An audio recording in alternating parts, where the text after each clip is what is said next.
یسألونک عن الشہر الحرام قتال فیہ، یہ پوچھتے ہیں آپ سے حرمت کے والے مہینے میں لڑنے کے بارے میں. وہ جو غلطی ہو گئی تھی صحابہ نے جمادی الثانیہ کا آخری دن سمجھا، وہ رجب کی پہلی تاریخ تھی، کیونکہ کوئی ولی نبی غیب دان نہیں. قل قتال فیہ کبیر، آپ فرمائیے لڑنا حرمت والے مہینے میں بڑا گناہ ہے. وصد عن سبیل اللہ، لیکن روکنا اللہ کے دین سے جیسے تم روکتے ہو. وکفر بہ، اور کفر کرنا اللہ کے ساتھ. والمسجد الحرام، اور مسجد حرام سے نکالنا سبیل اللہ پر عطف ہے. وصد عن سبیل اللہ وصد عن المسجد الحرام. وإخراج أهله، اور نکالنا وہاں کے اہل کو، پیغمبر و صحابہ کو مکے اور کعبے سے نکالنا. منہ اکبر، یہ زیادہ بڑا گناہ ہے عند اللہ، اللہ کے ہاں. والفتنة اکبر من القتل، اور کفر و شرک کا فتنہ یہ سب سے زیادہ سنگین ہے قتل و غارت گری سے بھی. تم جو پوچھتے ہو کہ صحابہ نے رجب کی پہلی تاریخ کو کیسے لڑائی لڑی، تم بتاؤ کہ یہ دین سے لوگوں کو روکنا، کفر کرنا، مسجد حرام سے روکنا، پیغمبر و صحابہ کو کعبہ اور حرم سے نکالنا، یہ کم گناہ ہے کیا؟ یہ کم گناہ ہے؟ فرید اور شرپسند نے چیف جسٹس کو خراج تحسین پیش کیا ہے کہ اس نے اس کے ساتھ عدل کیا، اور چیف جسٹس کو کمرہ عدالت میں بے عزت سب سے پہلے اس کے وزیر اعلیٰ بھائی نے اس کے لیے کیا. یہ دبد و دا بدیدی دا دائرہ تمڑ کو ننے بیارہ کرشوی دی. توبہ توبہ. والفتنہ، تو یہ کفر شرک کافروں کا وجود یہ فتنہ ہے. اکبر، یہ زیادہ خطرناک ہے من القتل، ان کو قتل کرنے سے. ان کو قتل کر لو، ختم کرو، تاکہ دنیا صاف ستھری ہو جائے، خدا کی زمین دھل دھل آ جائے. یہ اس اشکال کا جواب ہے جس میں انہوں نے کہا تھا کہ صحابہ نے رجب کو کیوں حملہ کیا. جواب وہ تو غلطی ہو گئی، لیکن تم جو دانستہ صد عن سبیل اللہ، خدا کے ساتھ کفر، نبی اور صحابہ کو مسجد حرام میں داخلہ بند، ان کو مکہ اور کعبے سے باہر نکالنا اکبر عند اللہ، یہ بہت بڑا گناہ ہے. والفتنۃ، اے وجود الکفر وعروج الشرک اکبر من القتل، یہ اور بڑھ کر گناہ ہے قتل سے بھی. وہ جو قتل صحابہ نے رجب میں کیا وہ گناہ، لیکن اس سے بڑھ کر تمہارا کفر، تمہارا صد، مسجد حرام اور مکے کی توہین اس سے بڑھ کر ہے. تو حاصل کیا نکلا؟ حاصل یہ نکلا کہ اگر کسی مسجد میں مشرک اور بدعتی قابض ہو اور اللہ تعالیٰ اہل حق اہل توحید کو ایمان و توفیق دے، تو ان کو وہاں سے نکالنے کے لیے جو ڈنڈے سوٹے چلیں گے وہ کم درجے کی بات ہے، وہ مسجد کی صفائی ستھرائی کے قبیل میں سے. والفتنۃ اکبر من القتل. آپ سے لوگ کہیں مسجد میں لڑ رہے ہیں ہمارے جو نفع والے بھائی یہ تبلیغیاں، یہ تو بس تبلیغی نصاب بھی چھوڑ کر گھر بھاگے. ان کو یہ سکھایا گیا کہ فتنہ نہ کرنا. فتنہ جانتے نہیں، فتنہ تو بدعتی کے وجود کو کہتے ہیں، فتنہ تو مشرک کے چہل پہل کو کہتے ہیں. قرآن تو یہ کہتا ہے کہ وہ جو تم نے ان کو رجب میں مارا ہے اس سے بڑھ کر گناہ ان کا باقی رکھنا ہے. تو حاصل کلام کا یہ نکلا کہ توحید و سنت کے لیے، مسجد اور مدرسے کی عزت و ناموس کے لیے نااہلوں کو باہر نکال دینا عین قرآن کے مطابق. وَلَا يَزَالُونَ يُقَاتِلُونَكُمْ، اور ہمیشہ یہ لڑیں گے تم سے. لا بھی نافیہ ہیں اور زالو بھی، تو دو منفیوں کے ملنے سے پیدا ہوتی ہے جمع. الجبر میں لکھا ہوا ہے تو بھی خدا کے واسطے کہہ دے نہیں نہیں. اور ہمیشہ لڑیں گے تم سے حتیٰ یردوکم عن دینکم، یہاں تک کہ لٹا دے تم کو تمہارے دین سے. کافروں کی لڑائی تم سے ایک دو دفعہ نہیں ساری زندگی ہوگی، ان استطاعوا اگر ان سے ہو سکے۔ وَمَن يَرْتَدِدْ مِنكُم عَن دِينِهِ، جو کوئی پلٹ جائے تم میں سے اپنے دین سے، فَيَمُتْ، اور وہ مرے، دین سے مرتد ہو گیا، مر گیا، وَهُوَ کافر، اور وہ کافر مرا، فَأُولَٰئِكَ حَبِطَتْ أَعْمَالُهُمْ، یہ لوگ ہیں کہ ضائع ہو گئی ان کی نیکیاں، فی الدنیا والآخرہ، دنیا اور آخرت میں، وَأُولَٰئِكَ أَصْحَابُ النَّارِ، یہ لوگ دوزخی ہیں، ہم فیہا خالدون۔ علماء نے آیت سے استدلال کیا ہے کہ ایمان کے بعد اگر کوئی ضرورت دین کا انکار کر لے یا کسی دینی اہم مہم مرحلے کی توہین اور بے ادبی کر لے تو وہ مرتد ہو جائے۔ 3 دن تک قاضی اور قاضی کے اعوان اس کو سمجھائیں گے، اگر سمجھ گیا اور تائب ہو گیا پختہ، بہت اچھا، نہیں تو 3 دن کے بعد عصر و مغرب کے درمیان برسر عام اس کو قتل کیا جائے گا، ارتداد کی سزا نافذ ہو جائے گی۔ اس کے علاوہ جس شخص کو کہا جائے گا کہ اس نے کفر کر لیا تو 3 باتوں کا خیال رکھنا پڑے گا۔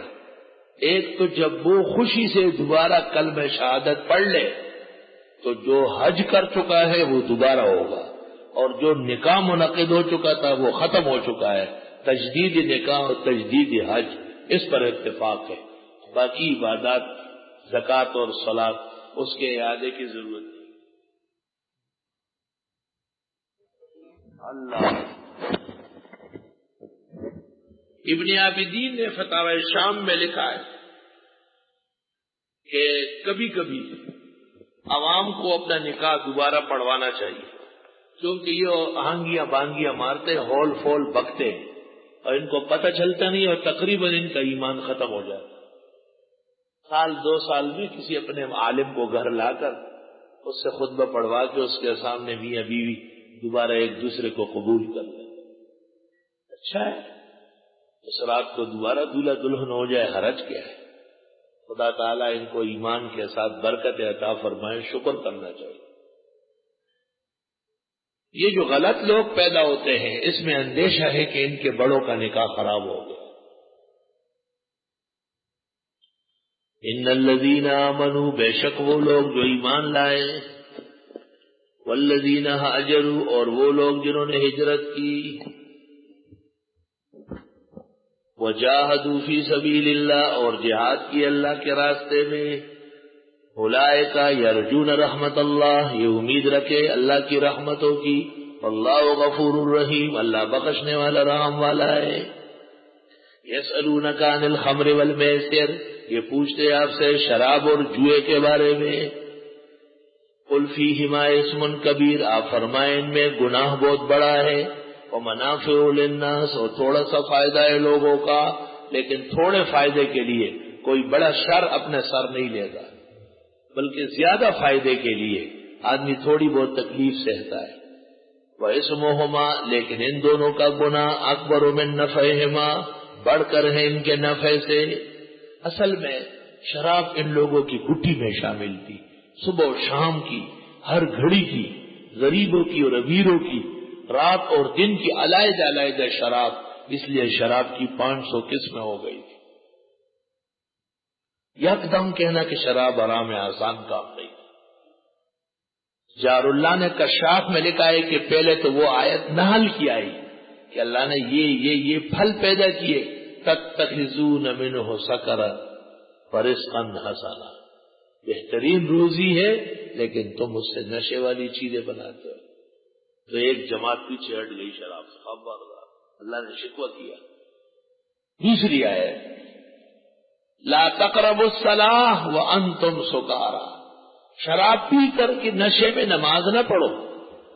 تو صحابہ نماز کی ایک گھڑی نہیں چھوڑ سکتے، تو اور لوگوں نے بھی شراب چھوڑ دی۔ تیسری آیت بقرہ کی، اس کا نفع کم اور نقصان زیادہ ہے، تو تیسرا طبقہ بھی طائب ہو گیا۔